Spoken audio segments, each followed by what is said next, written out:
I'ma be happy, I'ma be good. You better believe it, I'ma be happy, I'ma be good. Get that understood. Alors j'espère que vous allez bien, ça ne va pas, ça va aller, ok. Alors aujourd'hui je fais une toute petite vidéo, je vous montre comment je fais ma petite lessive 360 degrés. Je n'ai absolument jamais fait ça, ok. C'était vraiment ma première expérience et je me suis dit que ce serait assez sympa de filmer ça. On sait jamais si ça sort sucré, si ça sort mielé, si ça sort pimenté. Donc ne vous en faites pas, je mettrai absolument toutes les infos en barre d'infos les filles, promis. Donc regardez ça, que ce soit je sais pas, le nombre de bottes utilisées, la longueur, le type de mèche utilisée, d'où ça vient, etc. Donc ne vous en faites pas, comme ça vous aussi vous pouvez sucrer. S'il vous plaît, ne soyez pas trop dur avec moi, ok. J'ai essayé et ensuite je l'ai fait sur quelqu'un d'autre et pas sur moi pour que ce soit un peu plus facile et donc voilà. Dites-moi ce que vous en pensez. Moi je trouve que je me suis bien débrouillée pour une première fois.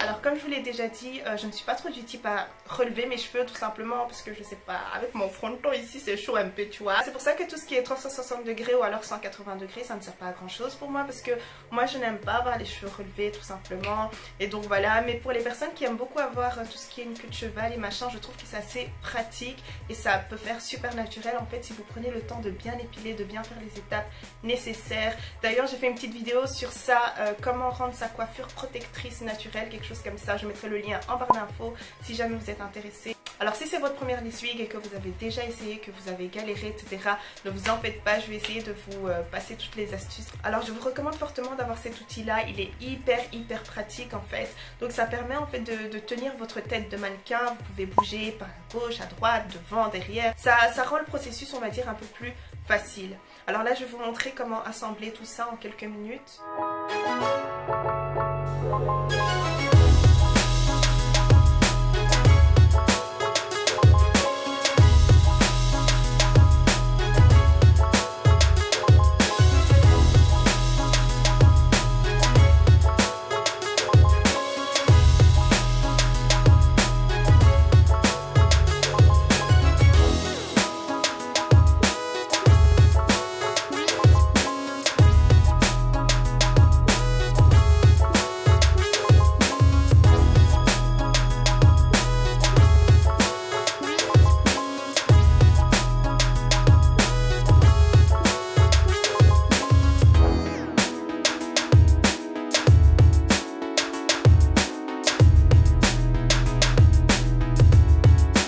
Bien sûr il vous faudra un bonnet, donc il existe toutes sortes de bonnets sur le marché aujourd'hui, donc voilà c'est à vous de voir.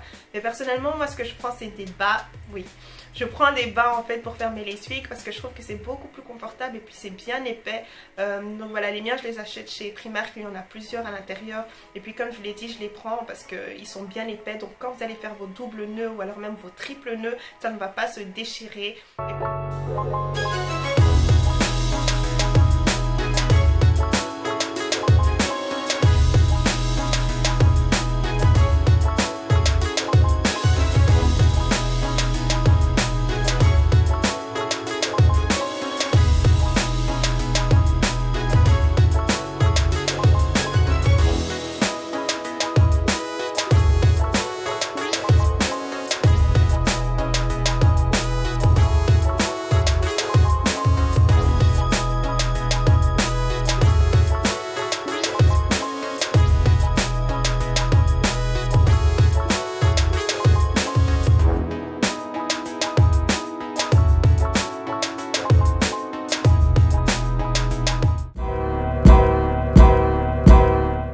Ensuite l'étape cruciale, donc c'est ce qui va déterminer en fait le volume de vos cheveux. Moi personnellement je commence toujours avec deux lignes de mèche tout simplement et je monte comme ça. À partir de la couronne j'applique chaque fois une seule ligne en fait de mèche et ça va permettre à ma lace-wig de ne pas être gonflée vers l'arrière mais quand même avoir du volume en fait. Alors vous aurez besoin de vos bottes de mèche, de vos ciseaux et ensuite de ça pour pouvoir bien coudre. Alors quand je suis aux extrémités c'est très important les filles, je ne passe pas vers le bas mais à ce niveau là. Donc je remonte, je passe pas vers le bas mais à ce niveau là. Et c'est très important de passer par là, enfin j'estime en tout cas que c'est très important de passer par là pour faire en sorte que ça tienne super bien. Alors voilà, là c'est un peu pareil, donc je ne vais pas tout vous montrer, mais en gros je passe vers le bas et je fais un double nœud. Et puis voilà, vers le bas, double nœud, vers le bas, double nœud. Et quand je suis aux extrémités, je n'hésite surtout pas à en faire 3, voire 4 même, pour faire en sorte que ça tienne bien. Et encore une fois, quand je suis aux extrémités, je ne passe pas vers le bas, mais bien voilà, sur la ligne en fait. C'est vrai. Alors aujourd'hui, comme papayas, on va prendre Sylvie. Donc en dessous, elle a déjà fait des nattes. Donc première chose que j'ai dû faire, j'ai eu très peur d'ailleurs, c'est mettre la lace wig sur la tête de Sylvie pour voir si, si ça correspondait bien au niveau de la taille tout simplement. Parce que bon, on n'a pas le même tour de tête. Et puis moi j'ai fait ça sur un mannequin qui a à peu près le même tour de tête que moi. Et Sylvie et moi n'avons pas le même tour de tête, ok? Moi j'ai des dimensions un peu atypiques, tu vois ce que je veux dire? Deuxièmement, ce que vous allez faire, c'est mettre du gel en fait devant vos nattes. Pas sur les nattes, mais devant. C'est très important les filles.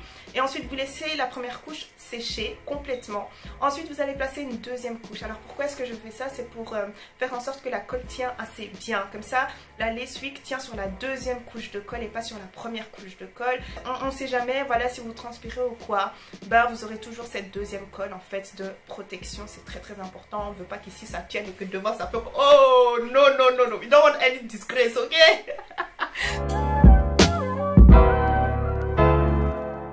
Alors un petit conseil, donc le gel que j'ai utilisé c'est celui de chez Got2b, vous le connaissez hein, mais je vous recommande en fait d'utiliser la version noire qui est meilleure tout simplement. Et puis quand vous allez aussi mettre la lace wig sur le gel, il ne faut pas appuyer avec ses doigts. Sur vos doigts vous avez toutes sortes d'huiles naturelles. Quand la colle va durcir en fait ça va devenir blanc, ça va laisser des traces etc. Pourquoi? À cause de l'huile que vous avez sur vos doigts. Donc prenez peut-être un petit bâton ou je sais pas, mais débrouillez-vous en fait pour faire en sorte que la lace wig adhère au gel sans pour autant utiliser vos doigts. Alors au niveau des baby hairs, j'ai retourné même la lune. Je n'ai pas réussi à faire autrement. Il faut absolument mettre des baby hairs. Vous savez très bien que moi je n'aime pas trop ça. C'est personnel, ok? Mais voilà, c'est juste indispensable en fait quand vous utilisez une lace wig 360 degrés. Pourquoi est-ce que c'est important? C'est bien pour cacher en fait le morceau de lace en fait qui reste. J'en suis sûre qu'il y en a qui vont se dire oui mais on peut très bien couper juste devant les cheveux etc. Non, ne faites surtout pas ça, ok? Laissez un peu de lace en fait à votre lace wig, au moins quelques millimètres, parce que c'est ce qui va permettre à votre lace wig d'être plate sur votre tête tout simplement. Si vous coupez tout près, c'est fini. Enfin, c'est pas fini, il y a d'autres solutions, mais vraiment des solutions Z. Il y en a qui utilisent les baby hairs long jusqu'ici, même qui font des trucs... Non, it's not cute, ok, it's not cute. I don't like it. Alors pour Sylvie, ce qu'on a fait, c'est qu'on n'a pas vraiment mis de baby hairs, on a plutôt mis en fait des cheveux devant, voilà, pour cacher un peu la lace wig. Mais si jamais vous voulez vos baby hairs, n'hésitez pas à couper ça un peu plus court.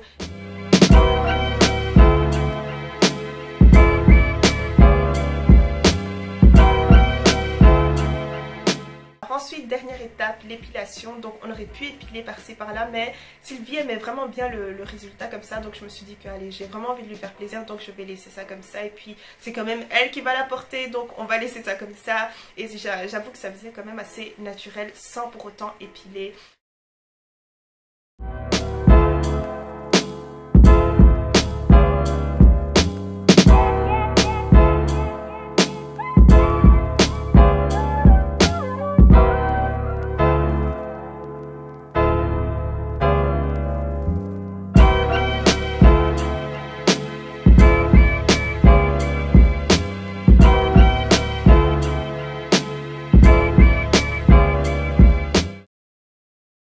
Betty, hey, on this one, Jules, I wanna run to the sun with you, yeah, baby. Wanna run to the sun with you, oh, wanna run to the sun with you, oh, girl, run to the sun with you. Soon as I walk in out the place. J'aime bien la finition, ça fait vraiment effet naturel. T'as bien travaillé, franchement, je te félicite. Pour une première fois. C'est la première fois que je mets ça aussi, donc ça me redonnera encore envie d'en remettre d'autres. Non, j'aime bien, c'est joli. Bon témoignage, merci Sylvie. Merci. Donc voilà, c'est tout pour aujourd'hui. Si vous avez des questions, n'hésitez surtout pas, mais toutes les informations seront en barre d'infos, donc regardez ça. Et puis voilà, j'espère que ça vous aura bien aidé en tout cas. Et à la prochaine. Ciao ciao les filles. Mouah. En tout cas, jus d'orange. Arrête de pleurer. Moi parfois je pleurais comme ça, après j'allais sur Snap, je veux comment le gars il est en train de vivre, je fais je suis en train de pleurer ici, lui il est là-bas il vit, non, je suis tes larmes directement, tu dis non, j'ai su mes larmes, c'est quoi ça, non. C'est aussi ce que j'essaie de faire pour vraiment passer à autre chose, c'est me rappeler pourquoi je ne suis plus avec lui. Parce que voilà, souvent les filles c'est que vous